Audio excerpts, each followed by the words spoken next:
So, today I'll bring you something different. We're going to grade every single Golden State Warrior plus the coaching staff, not every single one of them, but as a whole.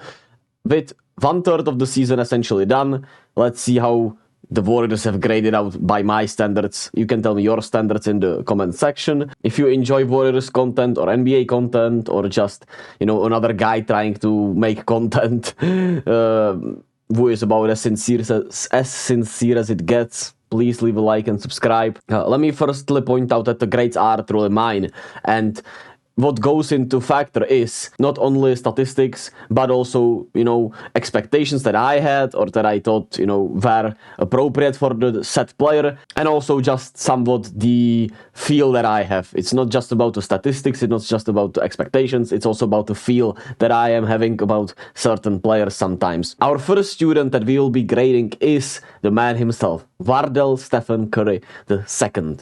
And I want to do this, in my way, so I'll first talk about more of the negative stuff about Steph and then the positive stuff about Steph, because it doesn't go hand in hand like the other players do, I feel like. And with Steph, the biggest negative this season has been the defense this season to me. It seems a little bit off this year. Throughout the last couple of years, he has taken strides to be a better defender, of course with his limitations with size and strength. And of course, everything that goes towards that when everyone is pretty much bigger and stronger than him in the NBA, or most of the players he's guarding are. He is worse in closing outs this season to me. He also is not as, as good defensively one-on-one as he's been throughout the last couple of years, in my opinion. And of course, you cannot expect the main engine of the offense be also a lockdown defender at 6'2", but still feel like there is a slight regression defensively. It could also be tied into the fact that he's been carrying a heavier load offensively this year, but that's one of the negatives I'm seeing this year. But it's, not a huge negative in my opinion. It's just something that I feel like has been worse than the previous years. Another negative is that, fucking over the head pass. The turnovers are still there, but I mean, it's pretty much the same every year. And that over the head pass, I just wanted to point that out there. And if you want to go your way, I want to mention that I'm not counting this one in. Leadership could be a question mark for Steph, even though lately with Draymond out, I think he stepped that up. But you could question his leadership when Draymond is around and towards Draymond. But I feel like that is just not Steph, and the dynamics have been set, and it's more of a whole organization issue with Draymond than just Steph's leadership, of course. Then we'll get into more of a net neutral, in my opinion, because Steph has been isolating more this year than the previous years, and he has been effective and efficient as hell doing that. So, of course, that is a great positive, but his playmaking has taken a little bit of a dip, and his, sometimes he does go into more hero ball than he usually, used to do. But as of late, with Draymond out, he's been making more of the extra passes and not taking as many tough layups or hero ball shots, so it's more of a net neutral for me. And now we get into the positive, right? He is still an offensive god. He is one of the best offensive players ever, and this season, based on a lot of metrics, he's around, top 10, top 5 best offensive players this year, but his impact is still, to me, unmatched. He is averaging 28 points, 5 rebounds, 4 assists on 46% from the field, 42% from the three-point line, and 94% from the free throw line. And he's having his best free throw shooting season of his career as the best free throw shooter of all time. And he's also getting to the line the most he's ever had at, 6.3 free throw attempts per night, which is in line with the 2020-21 season where he went, alien mode. And he's averaging, of course, 42% from the three-point line, essentially, on almost 12 threes a game. And we know his shot selection. He makes some of the most ridiculous shots ever and is shooting more than above average, of course. So that is still an A++ from Steph.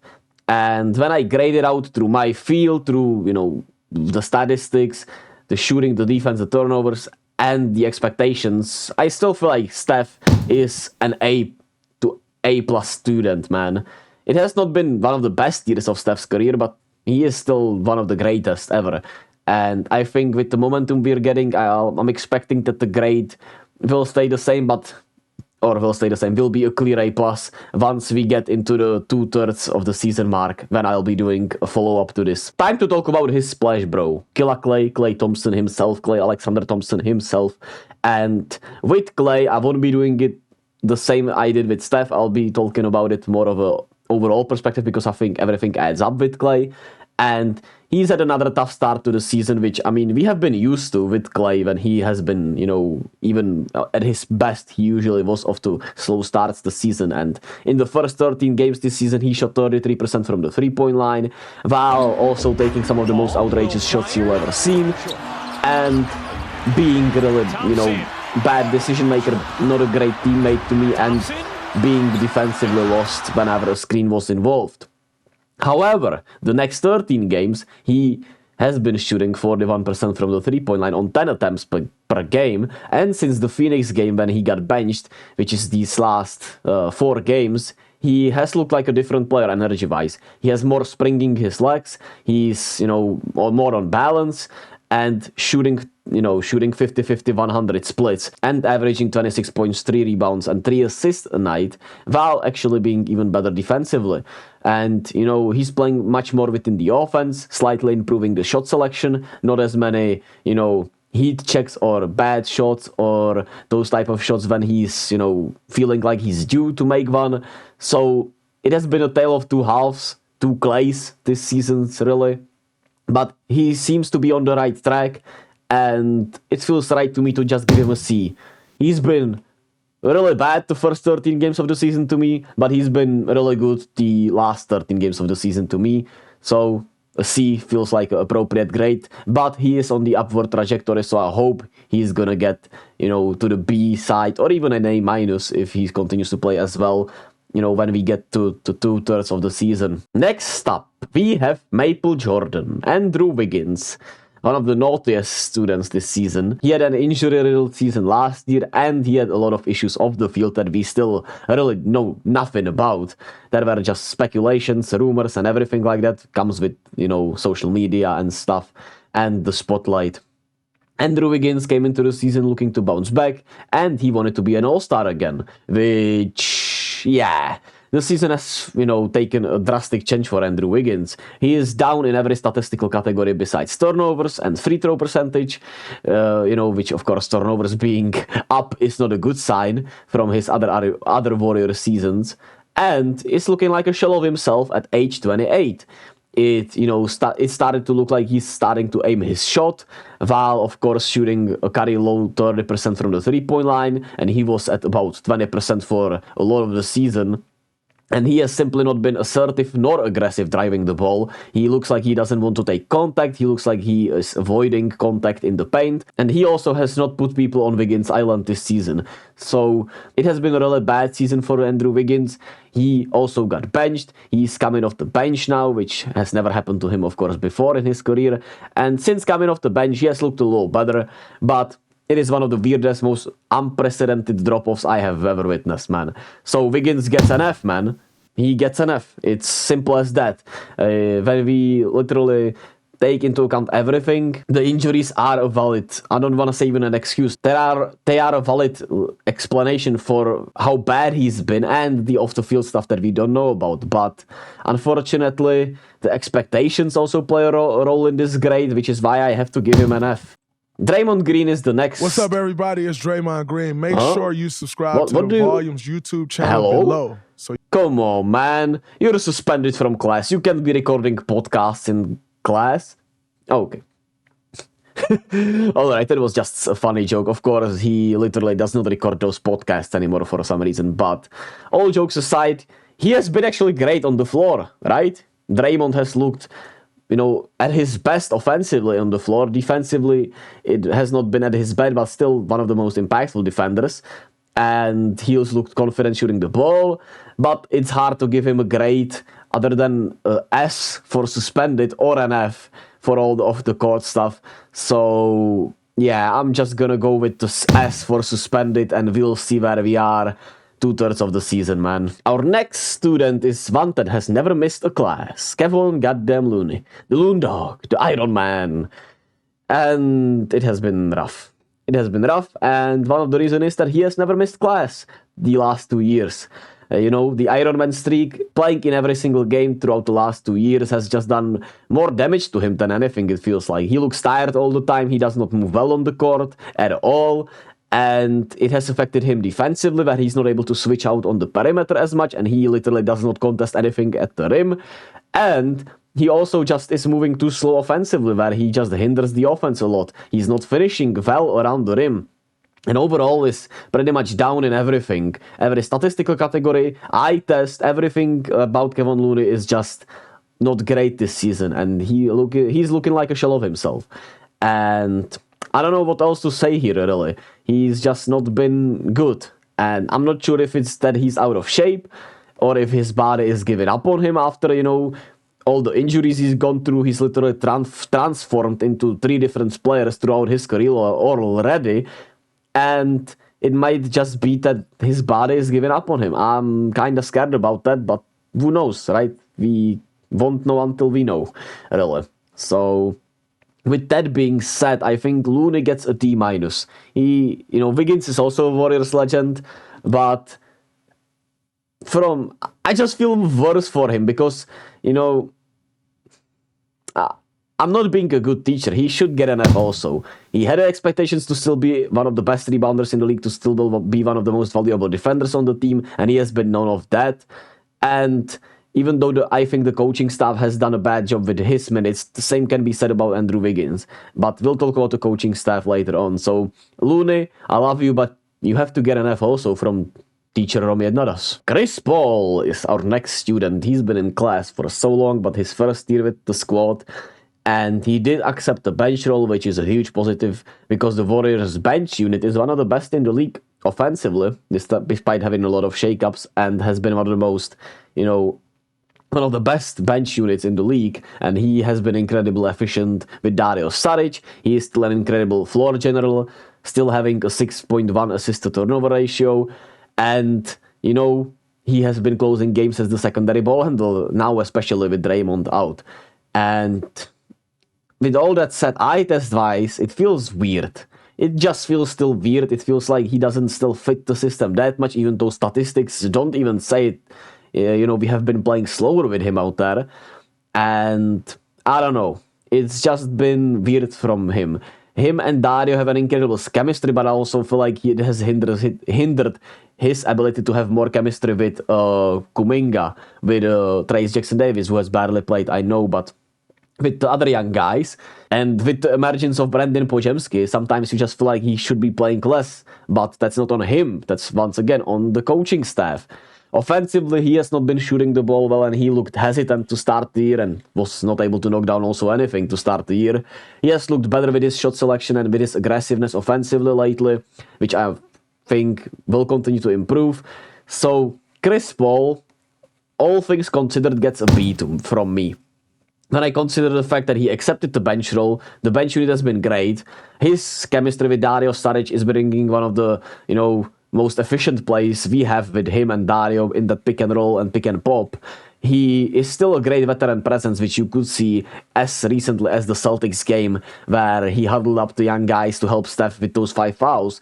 And defensively, he has done as well as you can at his age and size. And, it is not his fault that our roster is constructed on being so small, and Steve Kerr, and the coaching staff just having so much, little to none size really out there. So I would give Chris Paul a B, considering everything. He's been solid. Like, he's not been mid, but he's been really solid. Still, with that being said, I feel like he's one of the most prime candidates on this team to really be traded, because with the emergence of Podziemski, it just feels like the fit kinda doesn't make sense when you look at it eye test-wise. But like I said, the statistics say a little different, and Steph enjoys playing with him. I don't know. Just a weird bunch, but I mean, what else is there to expect when you have Chris Paul on the Warriors? I mean, it's obviously going to be weird. Dario Saric is up next, and Dario has been utilized fairly a lot and often, especially offensively. Like I said, mentioning with Chris Paul, he's his pick and roll partner, his favorite pick and roll partner. He's one of the best floor spacers, or, stretching the floor wise. And shooting 41% from the 3-point line certainly helps that. He's averaging 11 points, 6 rebounds, and 2 assists on the season. And offensively, he has been as good as you'd hope. Even though, he's always around turnovers, he's always, not finishing that well around the rim. But offensively, I think he's been as good as you'd hope, considering, expectations, considering effectiveness, efficiency, and everything. But defensively, he's been playing at the center position. And, well, he's just not a center, especially defensively. And he's been getting destroyed defensively. He's been attacked relentlessly at 6'10 defensively. He does not have good pick-and-roll coverage. And is just flat out rough defensively. Some of that, once again, is on the coaching staff, which we'll talk about later. But, he's not been playing his preferred position. He's been asked to do certainly too much when you think about it. And... considering all that, I would give him around an A-, honestly. I think, he's been considering expectations, statistics, and eye test. A-, man. He's been really good. He's been really good to great, really, considering everything, like I just said. And I'm excited to see if he finally will get more minutes next to Trayce Jackson-Davis, because those lineups have always been positive in the small sample sizes we have with them. And with, of course, the coaching staff finally coming to grips with having to embrace more of the young guys. And, he may be able to play a little less minutes at the center spot and maybe even overall, but it could make him better as an all-around player for the Warriors. Next up, Gary Payton II. And, yeah, he's gonna get, not graded because...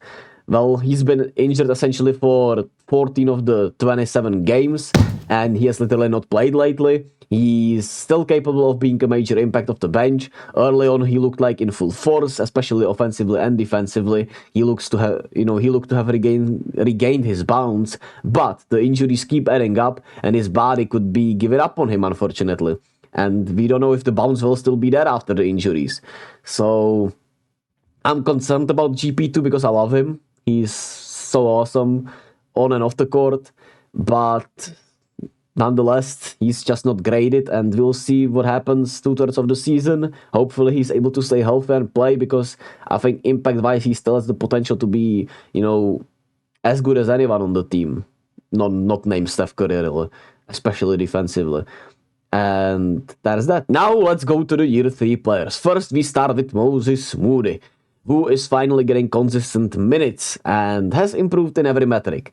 Even though his 3-point percentage is down from last year, he's shooting more of them, and he has been way more aggressive offensively with his shots and picking his spots. His defense has also taken a step where I feel like he's finally able to utilize his length and size, combined with better footwork, better closeouts, and, of course, just better all-around defense and being more of a Swiss Army knife, really, defensively also. But the caveat is, he's still only playing about 19 minutes a game, and his minutes have been up and down, considering everything. And since Draymond got suspended, his minutes have been really weird. He, comes in for just 2 short bursts, essentially, and he looks good on the court every time, but doesn't play nearly as enough as it feels like he should. So it's a weird thing with Moody. I was expecting maybe a little more from him, but it's hard to do that on 19-20 minutes a night, and he's giving you good numbers. Offensively, he's rebounding well, he's doing good defensively, and, I thought he would be playing 25 minutes a night, but he's playing 19, 20, and inconsistently lately. So I would give Moses Moody about an A-, and we'll see what the coaching staff does with him. But the team is, like I said, log-jammed, and they've had a rough time balancing out the lineups and giving out minutes, as well as I thought they would do. The other Year 3 player, of course, is Jonathan Kuminga. And with Jonathan Kuminga, it has been once again another weird season. To start the year off, he essentially was not able to play good in the first halves and played incredible in the second halves. Then, his 3-ball was also completely off to start the season. He was literally not making anything from the 3-point line. And then, game 18 of his season against the Los Angeles Clippers, he played incredible. He played his best all-around game. But after that game, he quite literally got, little to no minutes against the same team he played his best game against, and then essentially got DNP for the first half against the Blazers, which literally did not make no sense. And then they came back to him with the Portland game, and he's been sensational since then. He's looked really good since the Clippers game, averaging 14 and 5 on 59% shooting on 23 to 24 minutes a night, which you imagine if you played him 30 minutes a night, he would give you about 17 and 7, which would be sensational. But certainly his minutes and the coaching staff around him has been not ideal. Since Draymond has been suspended, he's been sensational playing in the starting lineups and finally closing out games even sometime. So, he's improved defensively. He has less lapses and coverage issues, but it feels like every time he gets more playing time, he gets better as the games goes on. He feels like a gamer. And offensively, his three ball is looking more sharper. He's getting to the rim efficiently. We need to get those free throws numbers up and tighten up that handle. But overall, Kuminga, has it weird, especially with the coaching staff. So I would give him about an A-, maybe a B+, because he's just not been that great, I feel like, and more inconsistent than Moody. But I also feel like it's a lot on the coaching staff at the same time. So I love Kuminga. It's hard for me to grade him because I'm biased towards him. I want him to do so well. I want him to do so well so much. But I'm going to give him about a B+ right now. And I feel like if he continues to start and play these consistent minutes, he's going to get up to an A very easily. And we'll see how it works when Draymond returns, when GP2 returns. Man, there's a lot of depth on this team, and it feels like the coaching staff doesn't know what to do with it. And, as I continue to bash the coaching staff, you might imagine what grade I'm going to give them later on. But now towards the rookies. Brandin Podziemski has taken us by a storm, providing elite rebounding, great feel for the game, and actual shot creation. He's been shooting 40% from the three-point line in his 21 games, and since getting regular minutes after the Minnesota game, he has looked about as good as anyone on the roster, really. He's been that impactful. Steve Kerr has not been able to take him out of games. He keeps leaving him on the floor. He's done a lot of good things defensively and offensively. He does a lot of the little things that, we don't always appreciate enough, and he's one of the best rebounders for his size, man. He just has a great feel for the game, and he's been phenomenal in every sense of word. So Brandin Podziemski just gets an A+ from me, considering I did not have any expectations for him, and I've been really, he's been the best part of the season, really, so that's why he gets an A+. The other rookie, of course, Trayce Jackson-Davis. Another player that is hard to grade. He played very limited minutes throughout the first 25 games of this season, but the last two games against the Blazers and the Celtics, he looked incredible. He just looked incredible. Simple as that. And I know he had some rough stints before in those first 25 games, but at the same time, he feels like another player that when he gets more minutes, he gets better. And he simply did not get enough minutes before. And I feel like every Warriors fan was screaming to give him chances, especially the way Kevon Looney has been playing and with Dario Saric defensively at the center spot. He provides everything those two don't. Rim protection, actually contesting at the rim, vertical spacer, and a lob threat on offense. And the coaching staff once again. So I guess I'm giving him an A, not rated. He simply does not classify. He's not attended enough classes. But I hope these last two games are just the start of what's to come, because he deserves more minutes, and I hope he continues to play. And I hope he continues to play as well as he looked these last two games. And he had one of the best games the Warrior had against the Celtics, who are the best teams in the league. Who are one of the best teams in the league without a question. So I hope Trayce continues to build on these two performances and the coaching staff continues to give him minutes that he deserves. Then the rest of the roster that essentially does not play. Cory Joseph, he seems to be good vibes on the bench. He is good defensively, but kinda not needed on the court. And when he has been out there, he's been kinda rough, and he kinda pisses us off because he takes minutes away from a Moody, from a Kuminga, from a Trayce Jackson-Davis. And, as Steve Kerr likes to play with two ball handlers out there, he is, of course, still here for the inevitable Steph or Chris Paul injury, which we all fear will happen eventually because, well, both are injury prone and both miss at least 10 games a year, it feels like. And Cory Joseph is there for those moments, so hard to grade him before that, so he gets another not graded, not attending enough classes. Gui Santos, he is actually on this roster, and I mean, he literally played one game, he looked okay, but is playing really well in the G League, so I'm giving him a G for that. Funny, I know. Shout out to the two-ways guys. We also have not seen them all year. Usman Garuba, Jerome Robinson, and Lester Quinones. Lester has been great in the G League, but he might be one of those players that is too good for the G League, but not good enough for the NBA. But he certainly did not get any opportunity, really.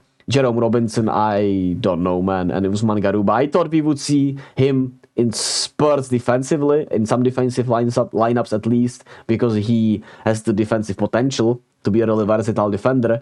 But like I said, we have so many players that, from my point of view, aren't getting enough minutes. And it's hard to really utilize this roster. I am shitting on the coaching staff a lot this video, but I also understand how hard of a job it really is. And, you know, how tough it actually is to determine the minutes, who deserves more minutes in that performance and stuff. But last but certainly not least, the coaching staff. Steve Kerr, Kenny Atkinson, Ron Adams, and many others. As you have heard throughout this goddamn whole video, I will never know the same amount of basketball as these people do. I'm literally just a fan pretending to really know about basketball when I probably don't know enough about basketball to be talking about it. But that might just be my anxiety and my self-esteem talking. Nonetheless, the usage of Kuminga and Moody was mentioned. The non-usage of Trayce Jackson-Davis. The preset rotations where it feels like Steve Kerr and the staff is not adjusting to what is happening in game. And we have had a lot of stuff times with defensive coverages and not paying enough attention to detail, it seems like, defensively, since Mike Brown left. The coaching staff has just felt off, and I think, considering, you know, who they are and the expectations we have for them, I think they deserve an F. They deserve an F. They've simply benched Klay late enough in Phoenix. They did it, but a little too late, in my opinion, because he's been playing as good as ever afterwards, and maybe if they did it earlier, he would, you know, get out of the slumps and everything earlier. Wiggins and Looney, they are playing bad, and we keep sticking with them, you know? And, for example, in Portland, Trayce was playing incredible. Kerr still closed out with Looney. Just, you know, one of those things. I know that the last game against the Celtics, he did close out with Trayce Jackson-Davis and Kuminga, which I felt was finally the thing that probably is freeing Steve Kerr, and he'll finally coach more on the feel of the game than just preset rotations. And like I said, closing lineups seeming a little too political sometimes with, you know, Wiggins and Looney and maybe even Klay sometimes, really. But, you know, at this point in time, I think Steph and Klay should be out there all the time. And then you have three other players that should be based on what the game really is looking for. Now, of course, with Draymond back, then it's probably these three always closing out, but we don't know when that is going to happen, really. So, it's just been a weird season from Steve Kerr and the coaching staff. Sometimes Steve Kerr really feels like he's seeing these videos and these tweets and everything, and, you know, talks like he's literally not the head coach, where, like, I want to give Moody minutes. I would love to give Moody minutes, but it literally doesn't. But why would you say you would love to give him minutes? Even though in my head I also understand it. Like, he would, but he doesn't feel like it fits within, right? With Wiggins needing minutes, and with Looney needing minutes, and Chris Paul needing minutes, and needing two ball handlers on the floor. He just feels like Moody doesn't fit within the system there as much and for many minutes. So I get his point of view, but it sometimes feels really weird because he says a lot of the right stuff, and then, you know, in games he has not done anything about them. So, like I said, another good mention of that is the Kuminga situation. In that Portland game, that DNP, after 2 games prior having the best game of his season, not playing him against the young, athletic, lengthy Blazers team, where it feels like it should be a game for him, meant for him, right? He should be able to match their physicality and, you know, match up well with them on the court, size-wise, and defensively on the guards, those guard shot makers. And he, simply did not adjust soon enough. He did not play him in the first half, then played him in the second half when things started to go absolute dog shit, right? So a lot of weird stuff from Steve Kerr and the coaching staff, which is why I'm giving them an F, but they are looking to improve. And those have been Warriors' grades 1/3 of the season. I'm tired. I'm gonna go edit this out. Let me know where I was completely wrong. Let me know where I was completely right. Let me know where I was. And let me know your grades if you want. And as always, be kind to yourself and to others. Love yourselves as much as possible. And I'll catch you all with other NBA Warriors videos.